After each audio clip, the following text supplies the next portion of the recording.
Each TCU freshman arrives on campus with a unique set of fears about the next 4 years as Horned Frogs. We are all questioning how this new home will shape us as individuals.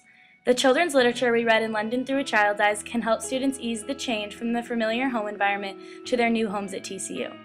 Each of the novels focus on a transitional period where the characters are not living at home yet are still looked after. In Harry Potter and the Prisoner of Azkaban, J.K. Rowling focuses on the importance of a support system as Harry finds his own sense of family. During the novel, Harry isolates himself from the only blood relatives he has known. Harry fills the role he wishes his parents could fill in his life with other influential mentors at Hogwarts. Like a father, Lupin gives Harry the skills to protect himself by teaching him a spell that is highly advanced magic, called the Patronus Charm. The novel demonstrates that we can find a sense of family in unorthodox places. College students can identify with Harry Potter as they search for a new sense of community away from their families. In Peter and Wendy by J.M. Barrie, Peter Pan's childlike outlook on life allows him the freedom to live in the moment without worrying about the problems of the future. Peter explains to Hook, "I'm youth, I'm joy, I'm a little bird that has broken out of the egg." This is also prevalent with Mrs. Darling.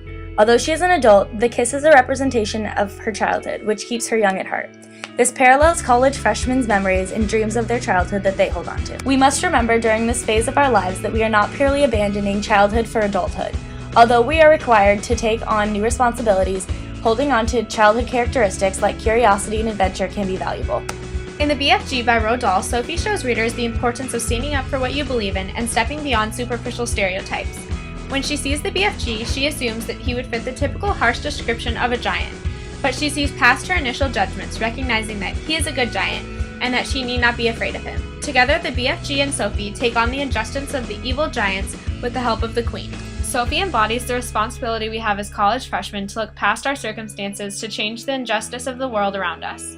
These 3 novels in particular relate to our lives at TCU because they reinstate the basics of our mission statement: to educate individuals to think and act as ethical leaders and responsible citizens in the global community. We are exposed to people from across the world and, like Harry Potter, have the chance to build our own community with these unique members. Much like Peter and Mrs. Darling, the way we handle current situations can help us act as responsible citizens. Students are bombarded with opportunities to act as ethical leaders through promoting social change, much like Sophie in the BFG. Despite our diverse backgrounds, we are all going through this transition together as baby Horned Frogs.